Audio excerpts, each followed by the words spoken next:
कैसे हैं दोस्तों। आज एक लंबे गैप के बाद आप लोगों से बातचीत करने का मौका मिल रहा है। ये जो हम लोगों का चैप्टर है 10th क्लास का, the rise of nationalism in Europe, इसका थर्ड पार्ट। इससे पहले सेकंड पार्ट हम लोगों ने किया था और उसमें हम लोगों ने 3 यूनिफिकेशंस के बारे में चर्चा की थी। Unification of Germany, unification of Italy और द स्टैंज केस ऑफ ब्रिटेन। ये भी एक तरह से यूनिफिकेशन ही है पहले, क्योंकि ग्रेट ब्रिटेन नहीं था, इंग्लैंड के नाम से जाना जाता था, इसलिए मैं इसको यूनिफिकेशन ही बोलता हूँ। तो इसलिए ये 3 मेजर टॉपिक्स थे। अपना पार्ट 2 का जो वीडियो है इस चैप्टर का, unification of Germany, unification of Italy, unification of great Britain, ये लास्ट हमारा वीडियो है इस चैप्टर से रिलेटेड। इसको पार्ट 3 मैं बोल रहा हूँ। इसमें जो मेजर टॉपिक है वो एक ही है, जिसको हम लोग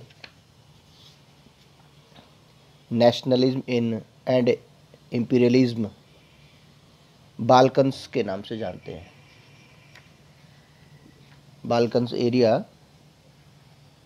एक और टॉपिक है जो रह गया था, विजुअलाइजिंग द नेशन, राष्ट्र की दृश्य कल्पना। ये उसके बाद में करेंगे, पहले बाल्कन क्षेत्र, इसके बारे में हम लोग डिस्कस कर लें। बहुत ही इम्पॉर्टेंट टॉपिक है ये। इसमें से शॉर्ट या लॉन्ग क्वेश्चन जरूर आता है। इस टॉपिक को स्टार्ट करने से पहले एक छोटा सा टेस्ट। हम लोगों ने इस चैप्टर में जो थर्ड टॉपिक है वो क्या पढ़ा था, थोड़ा सा ध्यान कीजिए आप लोग। इस चैप्टर का थर्ड टॉपिक, चलिए मैं बताता हूँ, the age of revolutions 1830 to 1848। उसमें थोड़ा सा ध्यान कीजिए आप लोग। उसमें एक हम लोगों ने टॉपिक पढ़ा था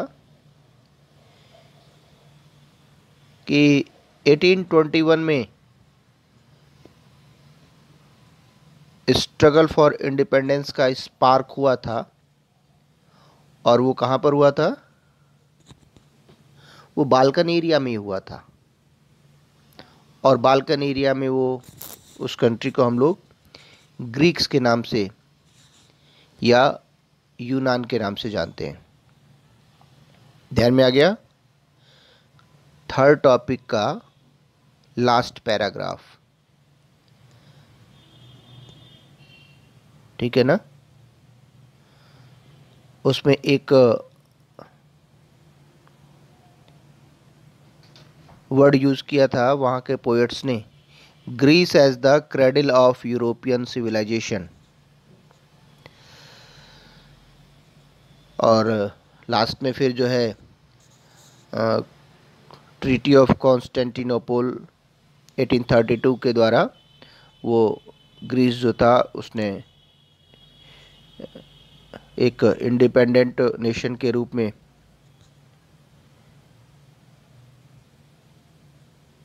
वो सामने आया।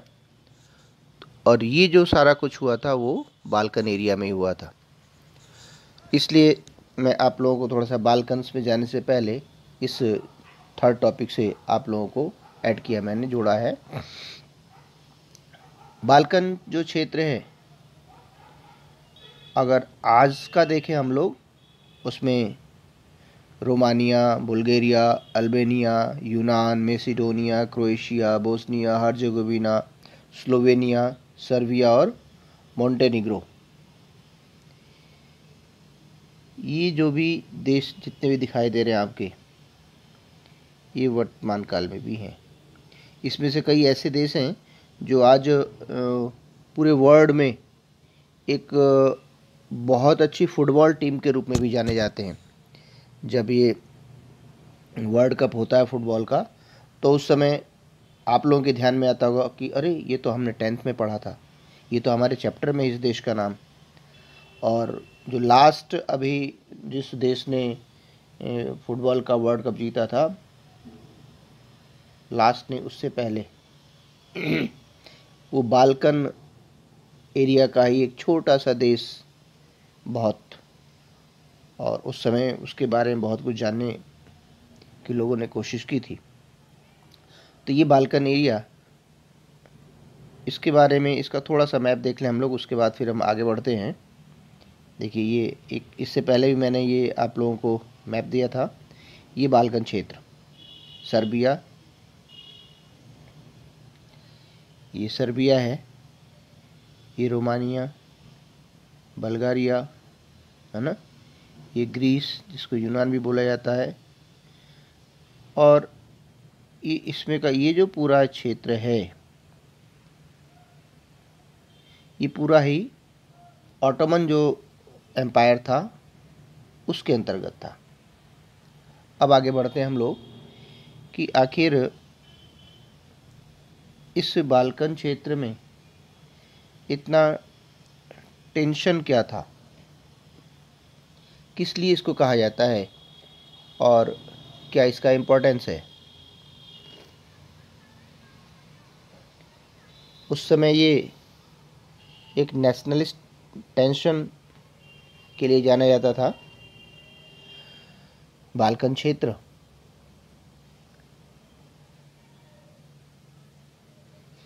इसके कुछ कारण थे, उसमें से एक तो कारण यही था कि जो बाल्कन क्षेत्र था, बाल्कन प्रायद्वीप भी जिसको बोला जाता है, उसमें कोई एक जाति समूह के लोग नहीं थे, उसमें अलग अलग जाति समूह के लोग थे। और जो क्षेत्र के निवासी थे, वहाँ उस एरिया में रहने वाले लोग, चाहे वो अलग अलग समुदाय से हों, लेकिन उन सबको एक जो जनरल नेम जो दिया गया था, स्लाव, उस नाम से पुकारा जाता था। और इस बाल्कन प्रायद्वीप का काफ़ी बड़ा क्षेत्र ऑटोमन साम्राज्य के नियंत्रण में था। लेकिन जैसे जैसे उस ऑटोमन साम्राज्य में, हम लोगों ने जो वर्ड यूज़ किया था इससे पहले, रोमांटिसिज्म,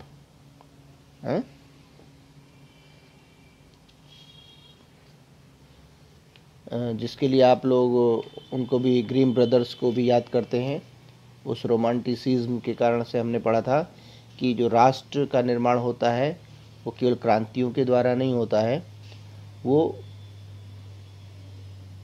उसके पीछे उसकी कला, काव्य, कहानियाँ, किस्से, संगीत और राष्ट्रवादी भावनाएं होती हैं जो उस राष्ट्र राज्य का निर्माण करती हैं। तो जब ये रोमानी कल्पनावाद, राष्ट्रीय भावनाएं प्रारंभ हुई, तो इसका प्रभाव बाल्कन क्षेत्र में भी पड़ा बहुत तेज़ी के साथ, और वहाँ पर रहने वाले लोगों के अंदर भी राष्ट्र और राज्य निर्माण की बातें सामने आईं। उनको भी लगा कि नहीं, हमारे भी देश का जो है एकीकरण होना चाहिए, हमारे यहाँ भी राष्ट्र का निर्माण होना चाहिए। लेकिन चूंकि वो पूरा क्षेत्र ऑटोमन साम्राज्य के अंतर्गत आता था, उसका नियंत्रण था, तो वो क्षेत्र जो तनाव का कारण बना, उसका एक कारण ये भी था कि चूंकि वहाँ की अधिसंख्यक जो जनता थी वो ईसाई धर्म से संबंधित थी, और उस पर जिस साम्राज्य का नियंत्रण था वो मुस्लिम था। तो एक सबसे बड़ा कारण ये कि एक ईसाई बहुल क्षेत्र मुसलमान देश के नियंत्रण में था, और वो जो मुसलमान थे, जो टर्की था, वो उन पर बहुत अधिक अत्याचार करता था। तो एक पहला कारण वहाँ पर तनाव का। दूसरा, जो विभिन्न स्लाव थे वो अपनी पहचान का भी प्रयास कर रहे थे कि एक हमारी पहचान हो उस बाल्कन प्रायद्वीप में, और हमें स्वतंत्रता मिले इस टर्की के साम्राज्य से।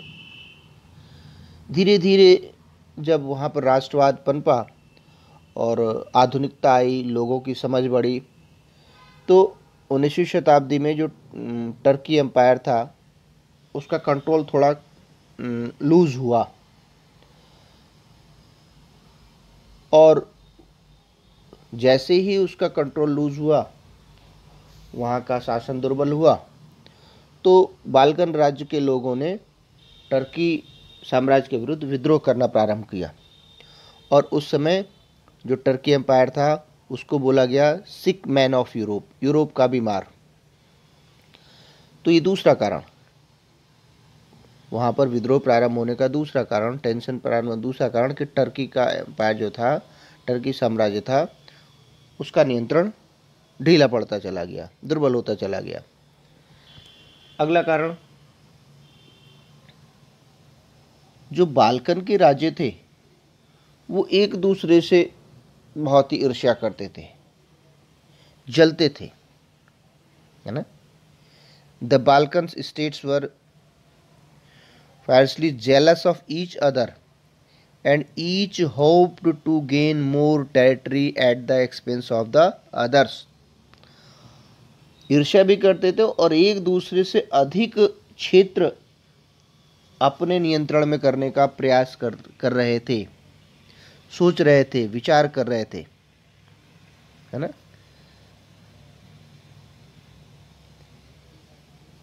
फिर अगला कारण क्या, देखिए पहला कारण क्या था।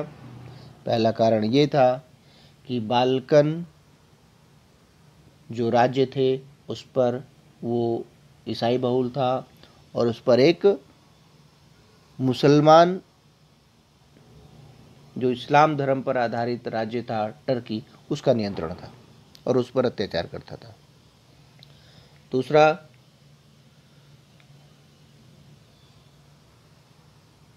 जब ये टर्की का साम्राज्य ढीला हुआ, दुर्बल हुआ, कमज़ोर हुआ, इसका कंट्रोल लूज हुआ, तो वहाँ के राज्यों ने उसके विरुद्ध विद्रोह करने प्रारंभ किए। ठीक।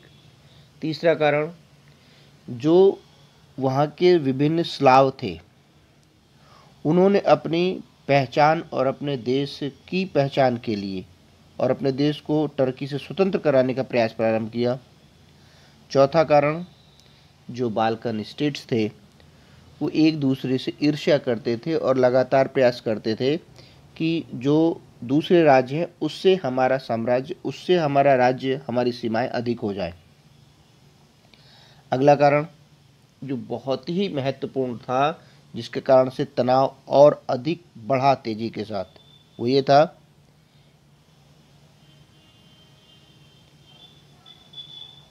यूरोपीय शक्तियाँ। उस समय कौन कौन सी थी, फ्रांस, जर्मनी, ऑस्ट्रिया, है ना, इंग्लैंड, रूस, इन सब के अपने स्वार्थ उस बाल्कन प्रायद्वीप में टकराने लगे थे और ये सारी शक्तियाँ उस बाल्कन प्रायद्वीप में अपने साम्राज्य का निर्माण करना चाह रही थी, अपने उपनिवेश का विस्तार करना चाह रही थी। तो ये सभी शक्तियाँ आपस में टकराईं तो इन्होंने किसी न किसी देश का पक्ष लेकर वहाँ पर हस्तक्षेप करना प्रारंभ किया। अगला कारण इन यूरोपीय शक्तियों के कारण ही यूरोपीय शक्तियों के बीच व्यापार, उपनिवेश, नौसैनिक और सैन्य ताकत के लिए कड़ी प्रतिस्पर्धा प्रारंभ हो गई थी। पहली प्रतिस्पर्धा उन बाल्कन राज्यों के बीच में आपसी थी और जब इन यूरोपीय शक्तियों का वहाँ पर हस्तक्षेप हुआ तो वो जो प्रतिस्पर्धा थी और अधिक बढ़ गई। फिर ऑटोमन साम्राज्य के द्वारा जो वहाँ पर बाल्कन राज्यों में जो सुधार कार्य प्रारंभ किए गए उसका वहाँ के राज्यों ने विरोध किया और उस विरोध के परिणाम स्वरूप वहाँ एक तनाव की स्थिति पैदा हुई। तो ये सारे कारण थे जिन्होंने उस पूरे बाल्कन प्रायद्वीप में एक तनाव की स्थिति पैदा कर दी थी और ये तनाव एक इतना अधिक बढ़ गया कि धीरे धीरे धीरे धीरे वो क्षेत्र प्रथम विश्व युद्ध का कारण बना और जैसा कि हम लोग जानते हैं कि वहीं से प्रथम विश्व युद्ध का प्रारंभ हुआ। तो ये हमारा एक मेजर टॉपिक, लास्ट टॉपिक इस चैप्टर का कंप्लीट हुआ। इसके बाद एक जो पहले बता रहा था मैं टॉपिक रह गया है हमारा राष्ट्र की दृश्य कल्पना। हम लोगों ने जब नेशनलिज्म इन इंडिया के बारे में बात की थी तो वहाँ भी ये बात निकल के ये टॉपिक है, राष्ट्र की दृश्य कल्पना, यानी अपने देश को एक रूप प्रदान किया गया और वो रूप है माता का। उस माता को हमने भारत माता के रूप में प्रदर्शित किया और उस तरह से पूरे देश के लोगों को एक सूत्र में पिरोने का काम किया।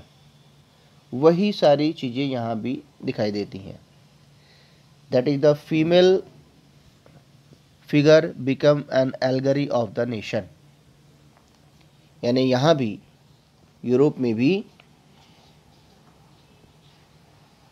महिला को एक रूपक प्रदान किया गया, उस रूप में प्रदान करने की कोशिश की गई राष्ट्र को। हमारे यहाँ जैसे हम लोगों ने पढ़ा था कि भारत माता के रूप में पहले सन्यासिनी के रूप में रविंद्रनाथ टैगोर ने पेंटिंग बनाई, फिर धीरे धीरे वो बदलती चली गई और आज वर्तमान रूप में जो हम भारत माता का स्वरूप देखते हैं वो शेर के साथ देखते हैं। इसी तरह से यूरोपीय देशों में भी, जैसे फ्रांस के बारे में देखें तो फ्रांस में भी, फ्रांस को उस समय जब वहाँ पर क्रांति का विस्तार हो रहा था तो मारियान नामक एक महिला के रूप में प्रस्तुत किया गया जो पूरे फ्रांसीसी गणराज्य का प्रतिनिधित्व करती थी। देखिए ये इसका चित्र दिया है, यहाँ पर लिखा है इसमें मारियान की तस्वीर बनाई गई जो फ्रांसीसी गणराज्य का प्रतिनिधित्व करती थी। तो इस तरह से फ्रांस को इस रूप में प्रस्तुत किया गया। और स्वतंत्रता का प्रतीक लाल टोपी, टूटी जंजीर, इंसाफ को आमतौर पर एक ऐसी महिला के प्रतीकात्मक रूप से व्यक्त किया जाता है जिसकी आंखों पर पट्टी बंधी हुई हो, वो तराजू लिए हुए। आजकल देखते हैं हम लोग न्यायालय में उस तरह की तस्वीर होती है। फ्रांस को मारियान का नाम दिया गया और उसके चिन्ह में स्वतंत्रता के गणतंत्र थे, लाल टोपी, तिरंगा और कलगी, और ये सारी चौराहे पे लगवाई गई जहाँ से सामान्य लोग आते जाते हों, जिससे कि सभी इसको देखें और सब एक पूरे देश में एकता का भाव पैदा हो, इसलिए इस ऐसा प्रयोग किया गया। बाद में सिक्कों पर, डाक टिकटों पर भी इसका प्रचार प्रसार, जिस तरह से मतलब जितनी तेजी से लोगों को एक दूसरे जोड़ सके वो सारे प्रयास किए गए। देखिए मैंने अंडरलाइन किया हुआ चित्र में जर्मेनिया, चित्रकार फिलिप वेट।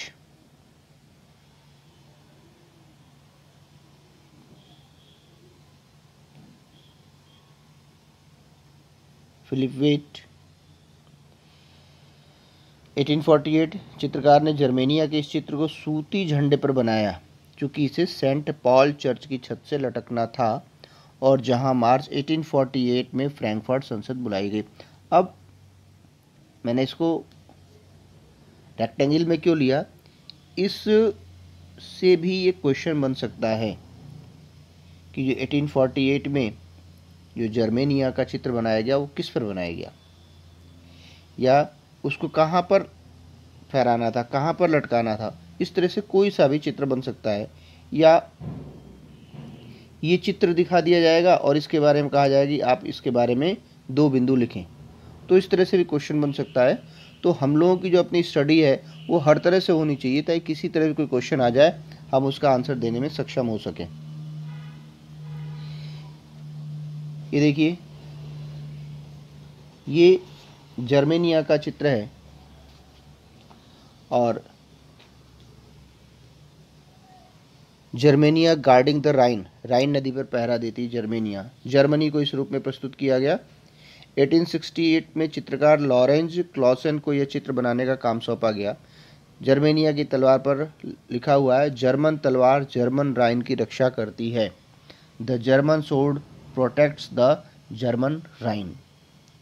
और इस तरह से इन दोनों देशों को एक स्वरूप प्रदान किया गया और उसके पीछे का कारण केवल यही कि वो पूरा देश एक एकता के सूत्र में बंध सके। ऐसा ही प्रयास हमारे यहाँ भी किया गया जब अपने देश को भारत माता के रूप में प्रस्तुत किया गया। तो ये दो टॉपिक थे, ये कंप्लीट हो गए हमारे। एक बात मैं कहना चाहता हूँ आप लोगों से, आजकल अब पेपर ऐसा आने लगा है कि कौन सी लाइन क्वेश्चन बन जाए, इसलिए जो चित्र दिया हुआ है, चित्र के नीचे जो लाइंस दी हुई हैं उसको भी पढ़ना है आपको। अब जैसे यही है,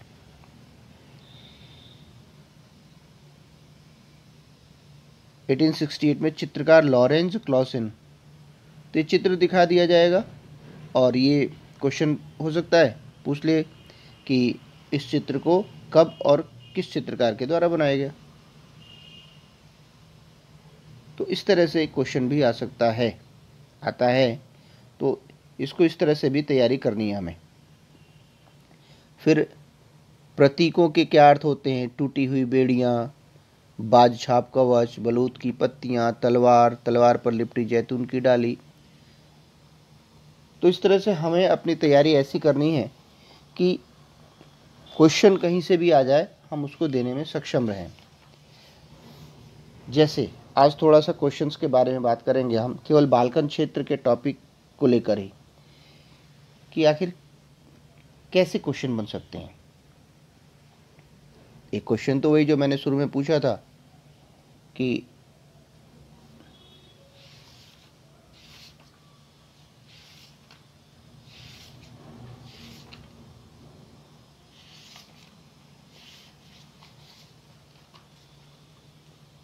एटीन 21 में बाल्कन प्रायद्वीप के किस देश के द्वारा स्वतंत्रता के लिए प्रयास किया गया। ठीक, फिर क्वेश्चन बन सकता है, यह संघर्ष किस देश के विरुद्ध किया गया। तीसरा क्वेश्चन बन सकता है, किस संधि के द्वारा इस देश को स्वतंत्र राष्ट्र की मान्यता मिली। किस देश ने स्वतंत्रता संघर्ष किया। यूनान को यूरोपीय सभ्यता का पालना कहा गया, या किस देश को यूरोपीय सभ्यता का पालना कहा जाता है या कहा गया। ये क्वेश्चन इस बाल्कन में भी बन सकता है। अगला क्वेश्चन बन सकता है कि बाल्कन क्षेत्र पर किस देश का नियंत्रण था, या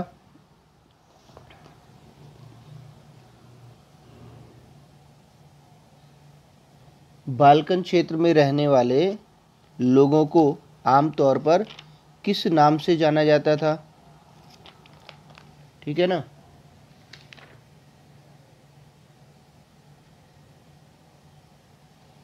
कुछ देशों के नाम दे देगा, इसमें से कह देगा कि बाल्कन प्रायद्वीप इसमें से कौन सा देश है। जैसे Romania, Bulgaria, Austria, Hungary, Germany, इसमें से शो करने के लिए भी दे सकता है मैप में कि इसमें से इन देशों को बताएं। तो कहने का मतलब ये है कि हम लोगों को इस तरह से शॉर्ट क्वेश्चन बनाने हैं, एक कि वो कहानी की तरह याद हो जाए, और जब लॉन्ग क्वेश्चन आए तो उसको हम लोग पॉइंट्स के आधार पर लिखते चले जाएं। सिक मैन ऑफ यूरोप किसे कहा जाता है ना।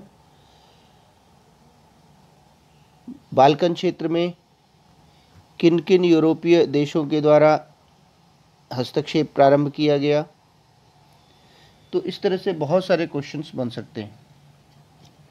और एक प्रमुख प्रश्न है ही है कि बाल्कन क्षेत्र में तनाव के क्या कारण थे। ये इम्पोर्टेंट क्वेश्चन है, ये किसी न किसी तरह से पूछता ही है। तो इस तरह से हम लोग अपने क्वेश्चंस बनाएं। तो ये हमारा फर्स्ट पार्ट, सेकंड पार्ट और थर्ड पार्ट के माध्यम से ये हमारा फर्स्ट चैप्टर यूरोप में राष्ट्रवाद का उदय, ये कंप्लीट होता है। जो हमने फर्स्ट पार्ट की वीडियो भेजी थी तो उसके डिस्क्रिप्शन में हमने इसके क्वेश्चंस आंसर भेज दिए थे, उसको उसमें आप लोग देख सकते हैं।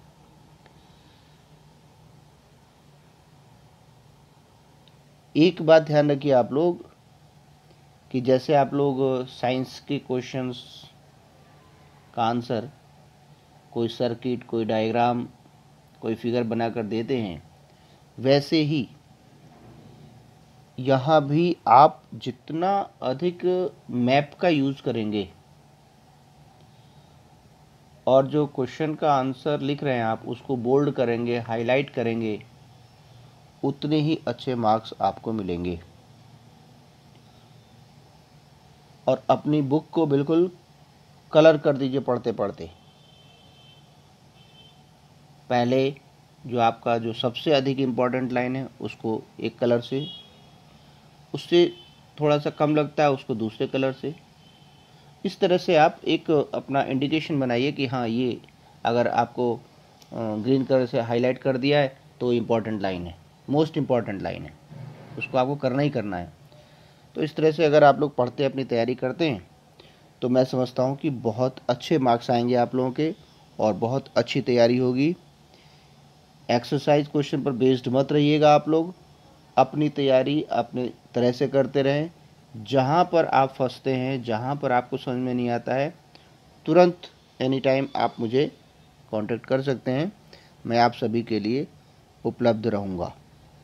आज के लिए इतना ही पर्याप्त है। जल्दी ही मिलते हैं।